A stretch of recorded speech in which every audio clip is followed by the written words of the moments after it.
Di balik luka, ada kemuliaan. Tidak ada seorang pun yang ingin terluka.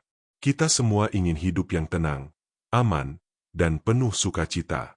Namun kenyataannya, hidup sering membawa kita melalui pengalaman yang menyakitkan, penolakan, kehilangan, kegagalan, dan berbagai luka yang meninggalkan bekas di hati. Di tengah rasa sakit itu, sering muncul pertanyaan, mengapa Tuhan mengizinkan ini terjadi?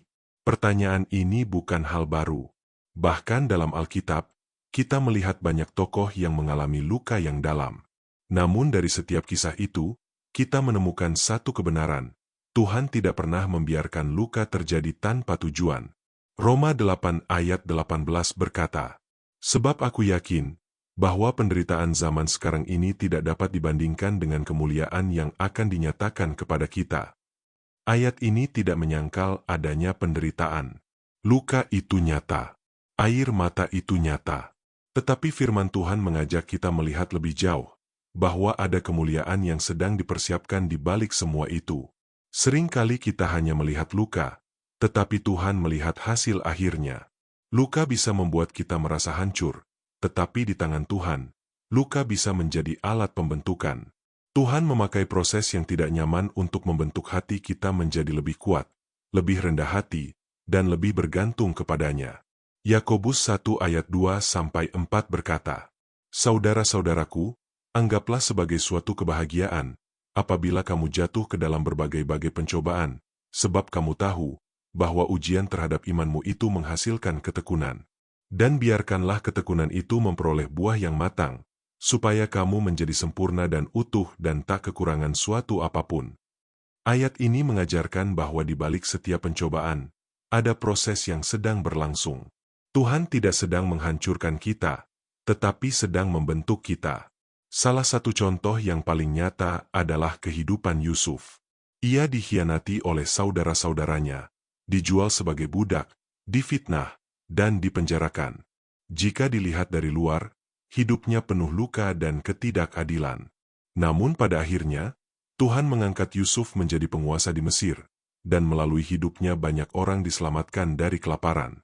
Dalam Kejadian 50 ayat 20, Yusuf berkata, "Memang kamu telah mereka-rekakan yang jahat terhadap aku, tetapi Allah telah mereka-rekakannya untuk kebaikan, dengan maksud melakukan seperti yang terjadi sekarang ini, yakni memelihara hidup suatu bangsa yang besar."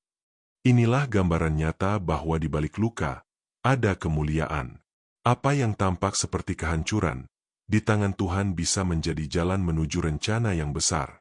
Seringkali kita tidak langsung melihat kemuliaan itu. Kita masih berada dalam proses, masih berada di tengah luka. Tetapi itu tidak berarti Tuhan tidak bekerja. Justru di saat itulah Ia sedang menenun sesuatu yang indah, walaupun kita belum memahaminya. 2 Korintus 4 ayat 16-17 berkata, "Sebab itu kami tidak tawar hati, tetapi meskipun manusia lahiriah kami semakin merosot, namun manusia batiniah kami dibaharui dari sehari ke sehari. Sebab penderitaan ringan yang sekarang ini, mengerjakan bagi kami kemuliaan kekal yang melebihi segala-galanya, jauh lebih besar daripada penderitaan kami." Penderitaan yang kita alami saat ini tidak sia-sia. Ada sesuatu yang kekal yang sedang dipersiapkan. Ada kemuliaan yang jauh lebih besar daripada luka yang kita rasakan sekarang.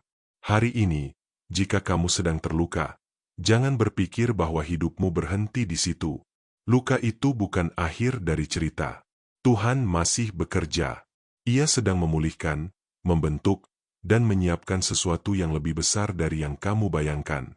Percayalah, di balik luka yang kamu alami hari ini, ada kemuliaan yang sedang Tuhan siapkan.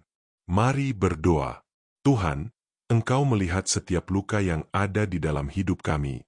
Engkau tahu rasa sakit yang kami rasakan, bahkan yang tidak bisa kami ungkapkan dengan kata-kata.